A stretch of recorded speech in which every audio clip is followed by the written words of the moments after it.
to take simple case at a time and then we'll see what was sir का latest thought process sir. Foundation हालांकि सबके अच्छे ही है, सब लोग पढ़ रहे हैं, मैं कोशिश करूंगा जितना फाउंडेशन से जाऊं, लेकिन मैं लेटेस्ट टेक्निक भी दे के जाना चाहूँगा, मैं कुछ भी रखना नहीं चाहूँगा ताकि आपको समझे कि सर कहाँ तक पहुँचे थे, सर का थॉट प्रोसेस कहाँ तक पहुँचा, कितने मैथमेटिकल थे। ये एक सिंपल केस था, case of non haemorrhagic stroke, right sided paralysis, palsy आप बोलो जो कहना है, क्योंकि मैं भी ऐसा एक सेमिनार में था और वो उसकी डॉटर फ़ोन कर रही थी, तो मैं लंच ब्रेक में गया और लंच ब्रेक में उसका फ़ोन लिया और फ़ोन लिया तो सर ये बहुत पुराने पेशेंट है मेरे फादर के, बहुत पुराने, यानी लगभग 30 साल से पूरी फैमिली हमेशा उसको बोलते हैं bread and butter patient, bread and butter हर वीक आएंगे ऐसे लेके जाएंगे, कुछ नहीं होएगा तो भी जबरदस्ती इधर दर्द है इधर दर्द है, तो वो हमेशा आते ही रहेंगे। तो जैसे सर जाने के बाद पूरी फैमिली शिफ्ट हो गई, मेरे पास आने लगे लोग, तो उनके डॉक्टर ने फोन किया, सर मेरे फादर बहुत सीरियस है। मतलब क्या हो गया? सर हाथ नहीं हिला सकते, सर पैर नहीं हिला सकते, सर कुछ नहीं कर सकते, तो बोलने में भी उसको प्रॉब्लम हो रही है। एज अ होम्योपैथ ध्यान रखना, कोई भी बीमारी सडनली अगर हुई है तो उसकी वजह तो है, राइट। सबसे पहले हम लोग क्या बोले, अरे पैनिक में हो जाएंगे, अरे बाप रे, यानी स्ट्रोक आ गया क्या, है ना, बीपी बढ़ गया क्या उसका, कहाँ पैरालिटिक अटैक आया है क्या, हॉस्पिटल में डाला उसको।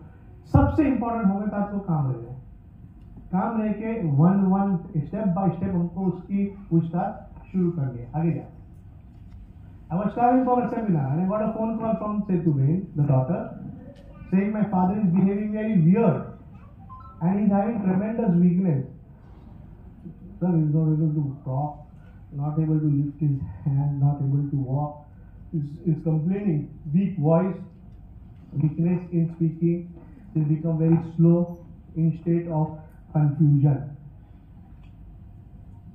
हर एक चीज ना अभी अपने को माइंड ऐसे ट्यून करना है कि as a homeopath we are not treating the disease, we are treating the man in disease. अगर इंडिविजुअल को हम ट्रीट कर रहे हैं तो इंडिविजुअल सिम्टम्स भी कुछ रिफ्लेक्ट कर रहे हैं, इंडिविजुअल सिम्टम्स भी कुछ बता रहे हैं। ध्यान रखना, ये बस मैं आपको इंसाइट दे रहा हूं कि वीकनेस अगर आया ना किसी को, वीकनेस आप प्रूव करो। सबसे पहला ह्यूमिलिएशन हुआ है क्या किधर, यानी there is a insult, is any insult happened to him, humiliation happened to him, mortification या indignation हुआ है क्या, या फाइनेंशियल लॉस हुआ है क्या। ये सारे क्लिनिकल फाइंडिंग्स मैं आपको बोल रहा हूँ जो सर ने क्लिनिक में देखे, एक एक करके हम उसको प्रूव करते जाते हैं। हम हालांकि डायरेक्ट क्वेश्चनिंग नहीं करेंगे, हम हिस्ट्री लेंगे, लेकिन अभी एक इंसाइट, ये नया टेक्निक सर ने डेवलप किया, माइंड ऑफ पैथोलॉजी कहलाता है, कि डिजीज सिम्टम से हमको उल्टा कैसे जाना। आने वाले हमने कहा है no direct question, but when you have reached a confirmatory point you are at full liberty to ask the direct question, but we are just collecting information. So weakness, कमजोरी होना, कोई बोलता है ना सर कमजोरी बहुत लग रहा है, वीकनेस बहुत लग रहा है, हम लोग बोलते हैं अरे मेंटल एक्सर्शन किया रहेगा, बहुत फिजिकल एक्सर्शन किया रहेगा। अरे मेंटल फिजिकल एक्सर्शन तो इतने सालों से करते हैं, आज ही क्यों तुमको वीकनेस लगा? इसका मतलब कुछ तो बायोकेमिस्ट्री में कुछ तो न्यूरोट्रांसमीटर ने गड़बड़ किया जहाँ पे इम्यून इम्पेयरमेंट हुई, और वो इम्यून इम्पेयरमेंट से ये रिफ्लेक्शन है, वीकनेस एक सिम्टम है, ठीक है ना। वीक वॉइस क्यों होता है? वीक वॉइस नोटिफिकेशन, एक तो जो बहुत बोलते हैं ना उनका ही आवाज अफेक्ट होता है, जो कम बोलते हैं उनका कभी आवाज अफेक्ट नहीं होगा। तो अपने को एक सिम्टम मिल रहा है कि ये एक एक्सट्रोवर्टेड रेमेडी है, ये एक बात करने वाली रेमेडी है, एक इंफॉर्मेशन देने वाली रेमेडी है। वीक वॉइस यानी फाइट बैठा है क्या, डर बैठा है क्या, या there is some information which the body does not want to give. Remember every disease, जो मायाजम में हमने पढ़ा है, every disease is a defense mechanism. Every disease is a defense mechanism, and whenever a symptom is coming, body is trying to defend. Body is trying to defend itself. So weakness of voice है क्या? Right hand, right, tremendous weakness in the right hand. So sir ने ये equation भी देके गए, right side means partner, right side means business, right side means in-laws, right side means friends, right, ये क्या बोलते हैं उसको, पार्टनरशिप।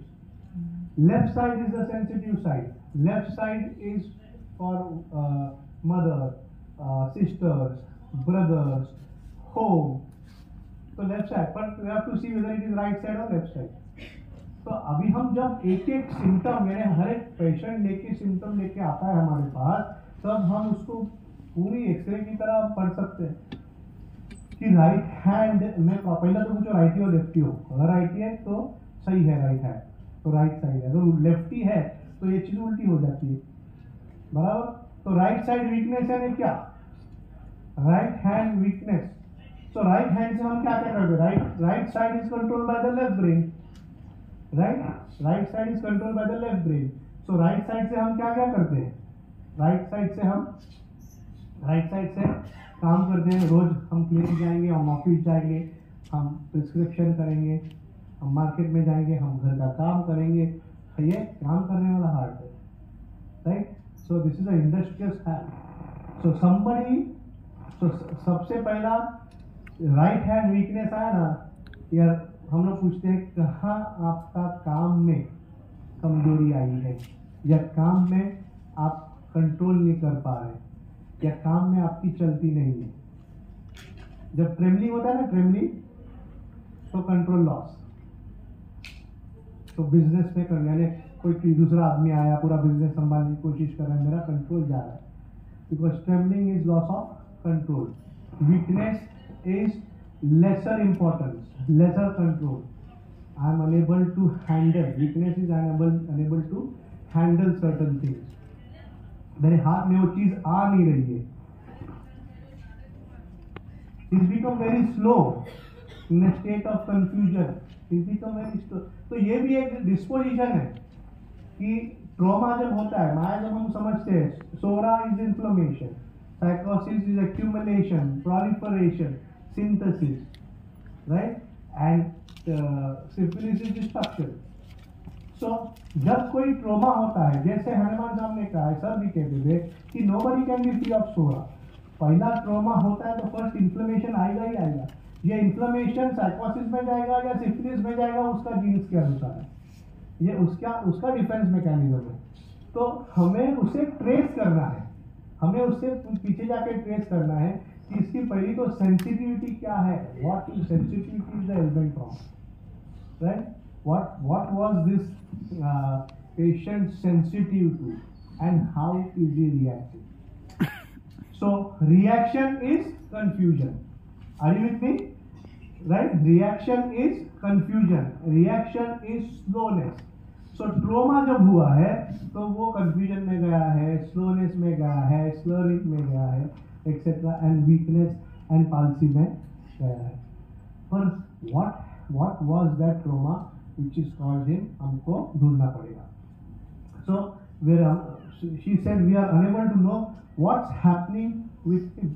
हमको पता नहीं चल रहा सर। सबसे पहले तो घर वाले पैनिक हो जाते हैं, सर एडमिट करो, डॉक्टर को बुलाओ। नेक्स्ट आगे sir, she said he is a person who always want to do things by himself. देखो, जो इंसान एक इंडिपेंडेंट इंसान है and very strong personality, I'll show the video, very strong personality, good height, 6 feet height, robust build, and he's a person who works by himself, very active man, very active, every day office जाना, he a diamond merchant, diamond का काम करते हैं। So he's an independent man and is unable to do anything which is getting irritable, यानी he is getting irritable कि मैं कर नहीं पा रहा हूँ। पर ये reactions important है, ये disposition बताएंगे कि how is the reaction of that man coming, कि irritable हुआ है या he is given up, ठीक है अभी नहीं हो रहा है, मैं क्या करूँ, he is resigning to the fate, indifference हो गया है, या रोते रह रहा है, कि मैं कर नहीं पा रहा हूँ, उसका खुद का रिएक्शन क्या है, ये उसका डिस्पोजिशन बोलेगा. But he's staring at us, he's saying, take me out, I want to meet my friend. He had become too weak. मुझे बाहर लेके जाओ, मुझे मिलना है, मुझे दोस्तों से मिलना है, मुझे फ्रेंड से मिलना है. So they consulted a local physician and he suggested a MRI. मैं भी इधर खाली मैंने उनको बोला एक काम करो, आप ये तो दिखा दो लोकली, क्योंकि मैं यहाँ पे क्लिनिकली इसको जज नहीं कर पाऊंगा, आप एक MRI निकाल लो. Next put it up. So MRI में क्या था कि there was a 6 by 5 millimeter size focus restricted diffusion seen involving the posterior part of the left external capsule. ध्यान रखना, it is very important for all homeopaths to see the reports. To see the reports, read the reports. इसके लिए anatomy, physiology, pathology, medicine, हर एक चीज अपने लिए important है. उसका यूज अपने को प्रैक्टिस में होगा. हम लोग सिर्फ थ्योरी के लिए उसको पढ़ते हैं, लेकिन बाद में मैक्सिमम यूटिलाइजेशन उसका होता है. तो व्हाट डज दिस मीन? जब उन्होंने मुझे ये पूरा रिपोर्ट निकाल के भेजा, मैंने ये देखा सिर्फ इसके ऊपर, क्योंकि सबसे पहला जो हनुमान साहब ने कहा है कि what has to be cured in the disease is very important. What has to be cured in the disease, क्या मुझे ट्रीट क्या करना है, उसका इन्फ्लेमेशन ठीक करना है, सो रहा है या साइकोसिस है या सिफिलिस है. सो मायजम उसका क्या है, उस अनुसार मुझे उसको दवाई देनी है. सो 6 by 5 millimeter size focus restricted diffusion is seen involving in the posterior part of the left external capsule near its junction with posterior limb of the left internal capsule, suggestive of small acute infarct. देखो, suggestive of small acute infarct, right? Restricted diffusion, no hemorrhage or no mask effect is seen. आगे जाओ. So let us understand what had happened. उसका history ऐसे था, he had given money to few people in business circle. People who had given, he had given were very well known, and he helped them out at the need time of need. जो diamond merchant में हमेशा लेन then हुआ करता है कि इसने पैसा मांगा, इसने 50 लाख मांगा, इसने 1 करोड़ रुपया मांगा, तो उसको दे दिया था. तो वो भी एक बड़ी पार्टी थी जिसको इन्होंने काफी बड़ी अमाउंट दी थी. He went to ask money back from these people, and they kept saying they will give in some time, but they never kept their word. जो हमेशा होता है, पैसा देते तभी फोन आते हैं, लेकिन लेने के टाइम फोन नहीं उठाते. तो ये फोन कर रहा है, फोन नहीं उठाया, तो उन्होंने मांगा, लेकिन फिर भी उन्होंने रिफ्यूज किया. He feels what will happen to the future, what will happen to my image. You will become low in position. अगर मेरा पैसा चला जाएगा तो अपना स्टैंडर्ड ऑफ लिविंग क्या होगा. Next, he said what will happen to my reputation, as other people would also come and ask for money and I am unable to give them. I do not have any money to give them. These business people are not giving me money on time when I wanted. So पैसे का problem, जैसे मैंने कहा ना, weakness हुआ, तो humiliation insult नहीं था, लेकिन ये आर्थिक प्रॉब्लम था. जो मुझे पैसा वापस आना चाहिए था वो आ नहीं रहा था. So this was happening since last few weeks, but he kept his patience. See देखो, ये भी एक रिएक्शन वाला ही चीज है, ये डिस्पोजिशन वाला ही चीज है कि अगर जिसका पैसा नहीं आ रहा है, अगर इरिटेबल बंदा होगा तो उधर जाके लड़ाई करेगा ना, सीधा अपना पैसा मांगेगा ना, भाई मेरा पैसा देते आज, कभी कल परसों, इम्पेशेंट रहेगा. ये जाके मांगा, उसने दिया नहीं, ये वापस चला आया. When they refused to give him on the day they had promised, he started feeling low, anxious, and got worried. This is also a disposition. So it's an anxious disposition. It's a remedy which gets tense, which gets really worried. You should keep thinking of the same thing again and again for 2 weeks. कोई भी बीमारी again suddenly ऊपर से आएगी नहीं. कोई अगर आपको आके बोलते हैं ना सब सडनली हो गया, हो ही नहीं सकता. There has to be a precursor, there has to be a follow-up, there has to be a trauma, there has to be an inflammation, and then there has to be a pathology. तो ये सीधा restricted diffusion आएगा ही नहीं। Restricted diffusion का मतलब क्या पहला देखेंगे, या एक्यूट इन्फार्क्ट जो हुआ है वो क्यों हुआ है, अलग अलग किस्म के इन्फार्क्ट क्यों होते हैं, यहाँ नॉन हेमरेजिक इन्फार्क्ट हुआ है, और शुरुआत कहाँ पे हुई कि this was the sensitivity which was damage, that means it was a trauma, the financial trauma हुआ, and that financial trauma lead to certain changes happening. So initially the neurotransmitter which gets secreted may create anxiety, अरे बाप रे अभी मेरा पैसा क्या है, अरे बाप रे अरे बाप रे, but then that thing went on and on, ये चीज़ अगर चलते जाएगी, अगर मैं ये हॉल को ड्रिल करते रहूँ तो मैं होल पैदा करूँगा ही, या मैं उसको टोचन मारते रहूं तो उसमें सुराख होंगे।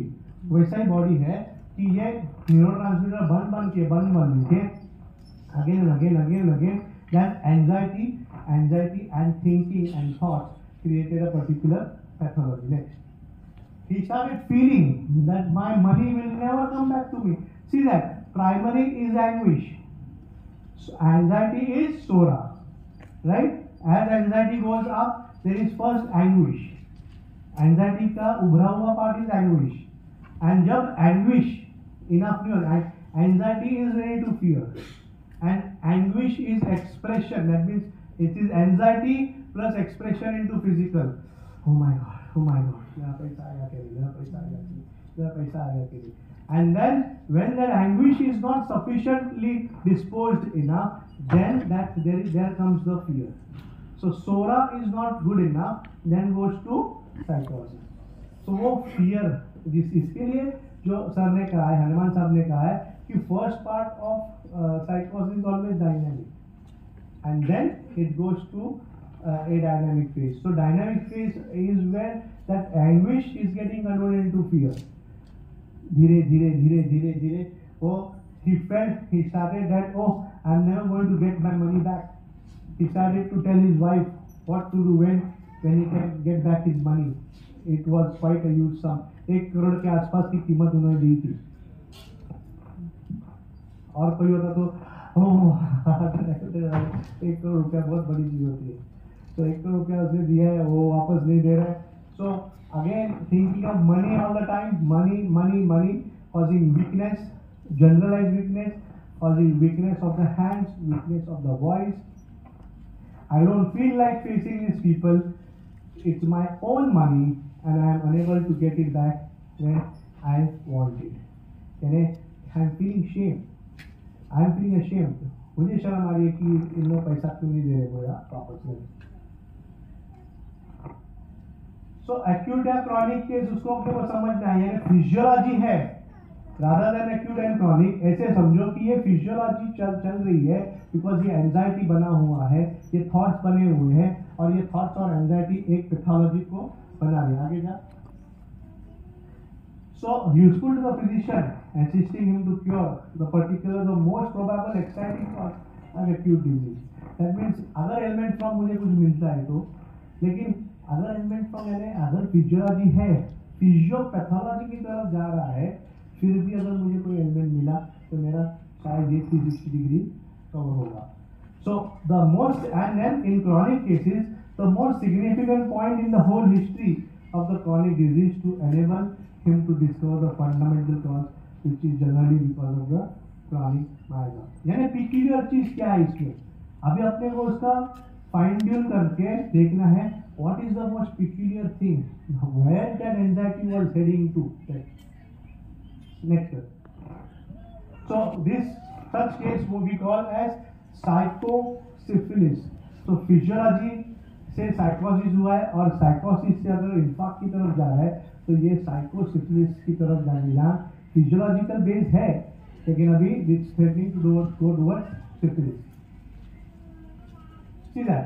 Now how do you elicit rubrics? ये भी एक चैलेंज होता है. As a student, as a practitioner, हम प्रैक्टिस करने जाते हैं ना, सर दुनिया भर की बात कहते हैं, अभी उसको कैसा हम उसको समझे कैसे. तो सर की एक हैबिट थी, तो हमेशा लिखते रहते थे.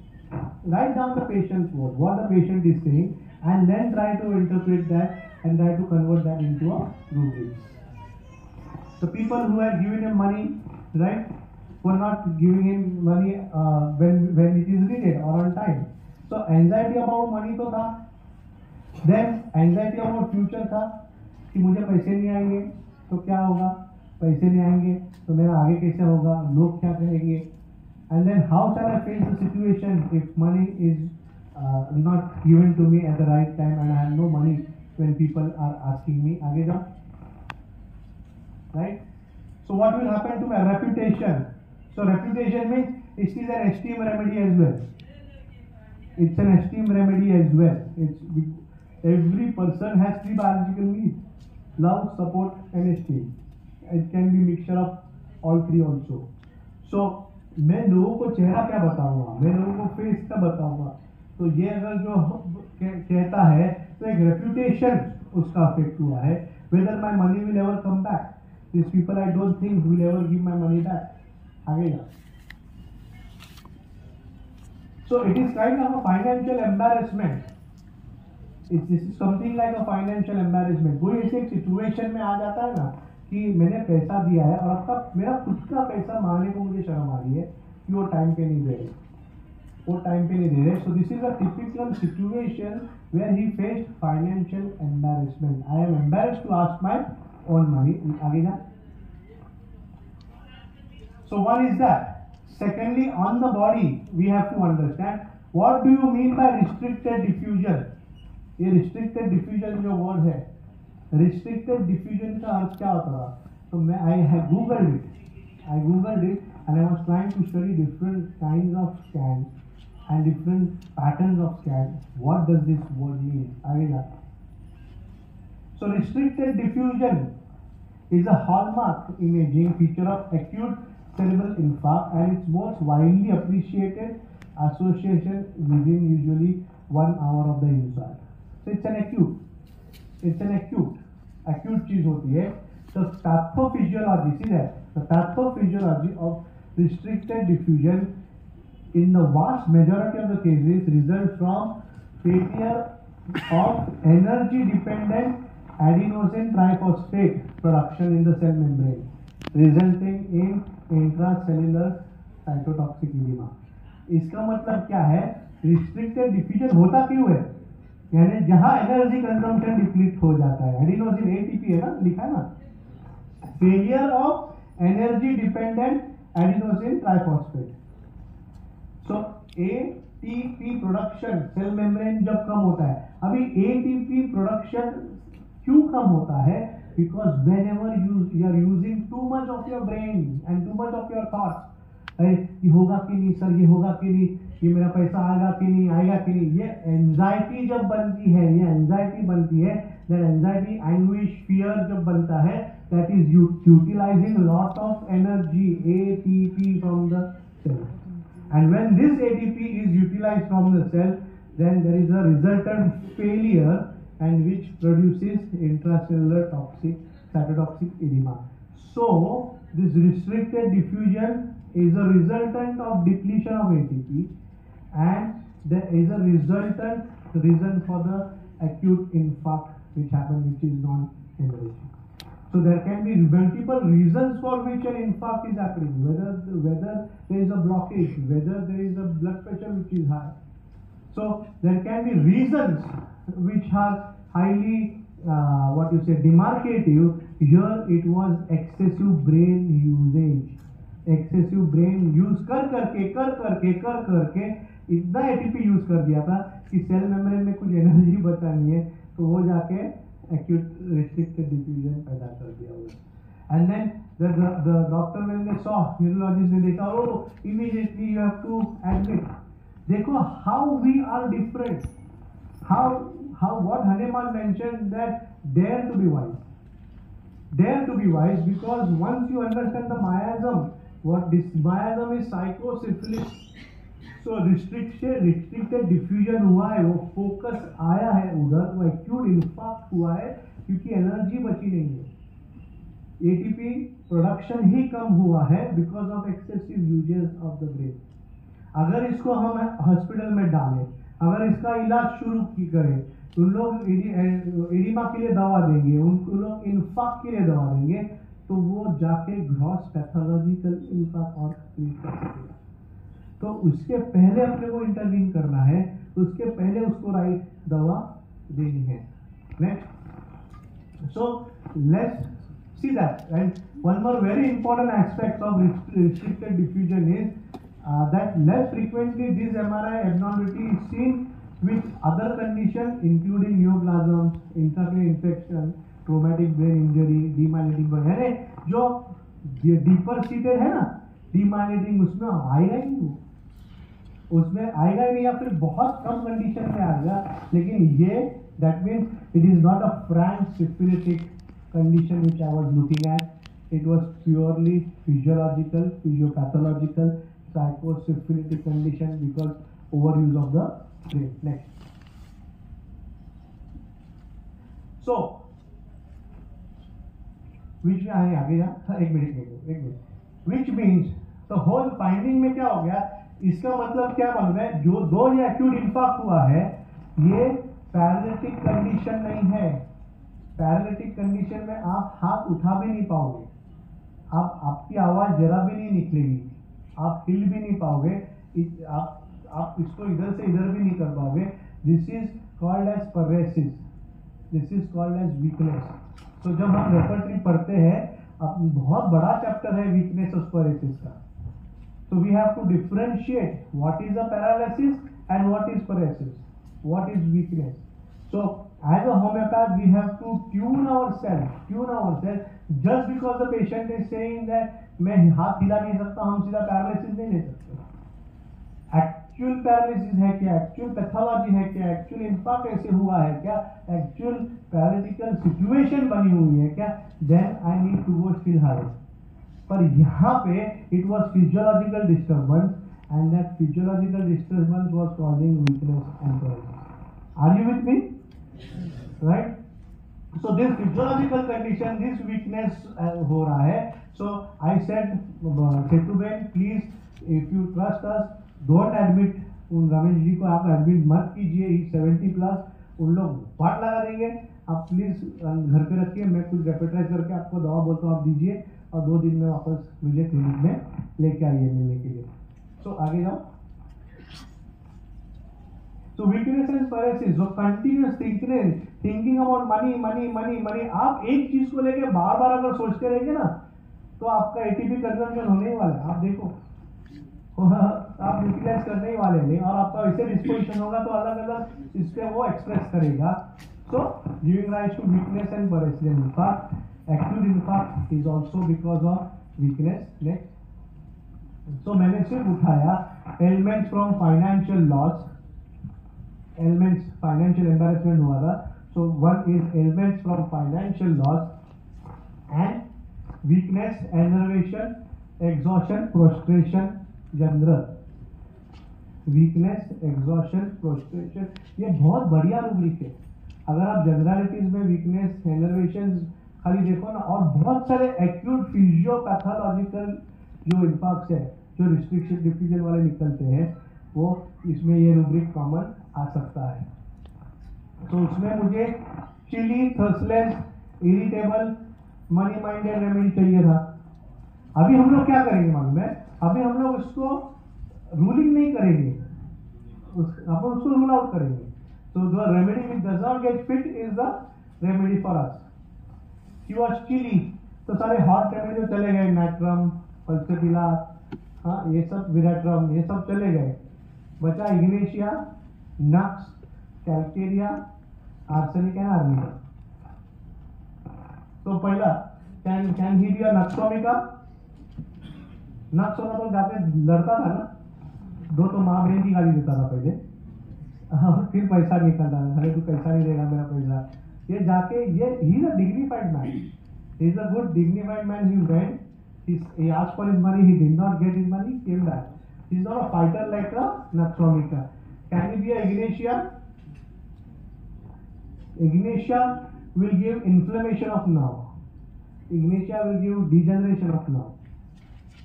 Remember, sorosyphilitic है ना, sorosyphilitic रेमेडी है, हिस्टेरिकल रेमेडी है। ऐसे ऐसे याद रहना है, ऐसे याद रखना है। कैल्केरिया, इसके लिए डॉक्ट्राइन पढ़ना भी बहुत जरूरी है. व्हाट इसके लिए aphorism number 3, what has to be cured in the disease and what is curative in medicine. और हनुमान साहब ने कहा है ना, what is curative in medicine and what is to be cured in the disease. तो what is to be cured हमने निकाला, साइकोसिफिलिस, physiology, ATP production अपने को करेक्ट करना है. अभी उसको मैं बोला अगर कैल्केरिया होता ना, कैल्केरिया सबसे पहले बोन पे अफेक्ट करता है ना, एक्सट्रीम रेमेडी है, बोन पे अफेक्ट करेगा. और कैल्केरिया होता ना तो एक्यूमुलेशन पैदा करता है ना, एक्यूमुलेशन, प्रोलिफरेशन पैदा करता. यहाँ पे the whole oedema is a resultant of weakness, depletion of ATP. Please understand me correct. So the reason for the edema also has to be understood. So calcarea is a insecure remedy. Insecurity है और insecurity के कारण जमा करना, accumulation करना, proliferation करना, ये calcarea का काम है. यानी कुछ thickness बनाना insecurity के कारण. यहाँ पे edema बना हुआ है because of weakness, because of loss of production of ATP. So that ruled out calcarea. अभी बच गया आर्निका and arsenic. पहला हम लोग जम मारते arnica, financial embarrassment, sir arnica, irritable, angry, यानी ये नॉर्मल कोर्स पे हम आर्निका की तरफ आते हैं. लेकिन हम डू वी डिफरेंशिएट, मैं भी ऑलमोस्ट आर्निका देने वाला था, ऑलमोस्ट मिला है. फाइनेंशियल एम्बैरेसमेंट है, वीकनेस है, डिप्लीशन है, लेकिन आर्निका इज हेमरेजिक. जहाँ हेमरेजिक इम्पैक्ट आता था तो मैं आर्निका की तरफ सोचता था. Arsenic is non haemorrhagic impact. Is it clear? तो उसको हम mental makeup, general makeup, pathology उसका, एंड देन डॉक्ट्राइन्स हम उसको different. So remedy which doesn't get ruled out, anxious remedy, anguish वाली remedy, money minded remedy, remedy which goes into weakness and paralysis, वो सोचना. Remedy which is dignified, remedy which does not fight, right, and who is concern about image as well. Arsenic 200 single dose मैंने दिया उसको, आगे जाओ. 200 single dose. या सबसे पहला क्या इंप्रूव होना चाहिए? General weakness and state of confusion. Oedema के कारण और स्टेट ऑफ कंफ्यूजन बना हुआ है, एंड स्लोनेस, स्लरिंग. तो उसके मैं उसको वापस जब भी फ्लाइट पकड़ने एयरपोर्ट पहुंचा तभी मैंने उसको पूछा कि क्या इससे फर्क पड़ने लगा. तो तभी उसके डॉक्टर ने बोला, 4-5 घंटे हो चुके थे, कि सर थोड़ा बहुत उनका ना अभी स्पीच अच्छा लग रहा है और वो कंफ्यूजन वाला स्टेट कम लग रहा है, और थोड़ा ऐसा लग रहा है कि वीकनेस बेटर है, यानी मूवमेंट हल्का सा बेटर कर पा रहे हैं. See don't expect a rocket science, यानी ऐसा दवा दिया, जादू किया, वो किया और चलने लगा. No, it will, though it is a physiology, it will take time, but it will take time, it will be faster than the normal course of medicine also. But Hering's law and miasm reversal is the utmost thing what we need to see. So if this is happening in the right direction for confusion, that means edema has to go down. Why the edema goes down? It's because the ATP productions are. And because the ATP production happens correctly, the ATP absorption happens correctly, then the weakness starts reducing, then the confusion starts reducing, then the speech improves, and the mobility then starts gradually improving. Again, so he started feeling like eating. खाना मांगा उन्होंने. ये general sensation मेरे में होते हैं ना, कुछ खाना दो. तो ये सबसे पहला आना चाहिए कि जैसे एटीपी प्रोडक्शन शुरू हुआ है तो बॉडी को भूख लगना शुरू हुआ. He started sitting on the bed for some time. So where he was lying down, he wanted to sit. भले वो 2-3 मिनट या 5 मिनट बैठे, लेकिन उनको फीलिंग हुआ, बैठने जैसा हुआ, बैठ रहा है, that means again energy production is getting better. He went on improving. आगे जा.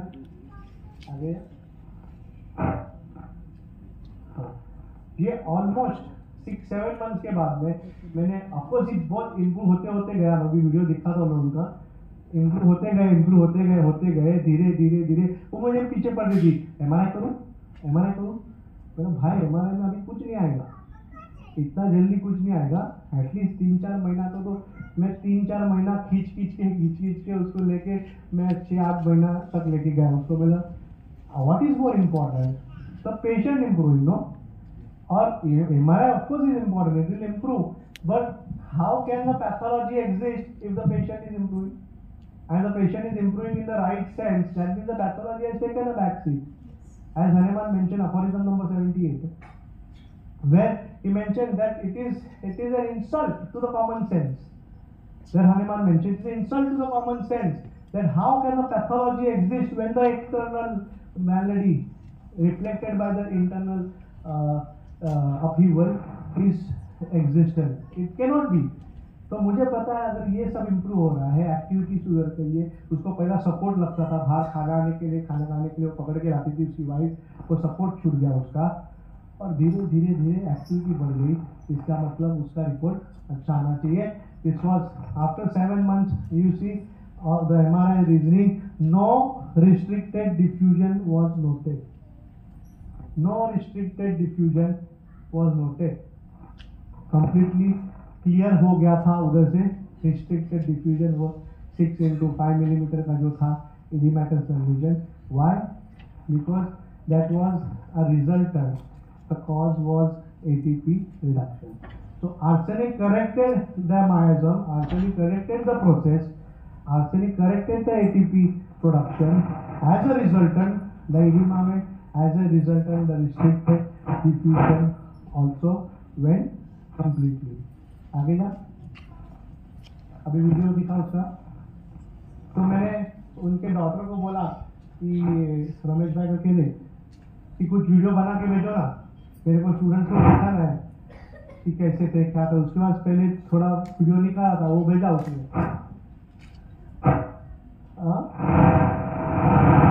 बिफोर हाँ। Can you have the sound?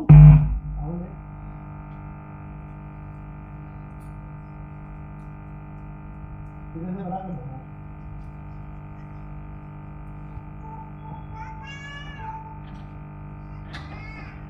इसका साउंड आएगा?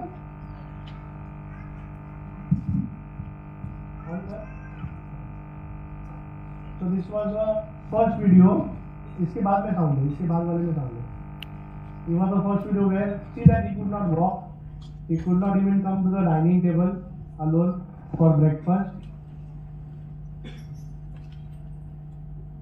and इतना weakness था, he was not able to sit, and now see that ये सब मुझे डॉक्टर ने बताया। So this is my father, and he had got a clot 6 months back, and because we only treat and take medicines from Amritsar and Kapulsar since like more than 45 years, and his clot has been removed, and as you see, he has just come back from the walk, and he's doing everything on his own. Surprisingly, he's traveling by train going to work at this age of 73 years old, and the entire credit goes to Amritsar and the treatment of homeopathy. Now he is traveling by train. He is traveling alone by train and going to work, and ये देख रहे हो तुम लोग, short pant and T-shirt डाल के। Now he is going for jogging also.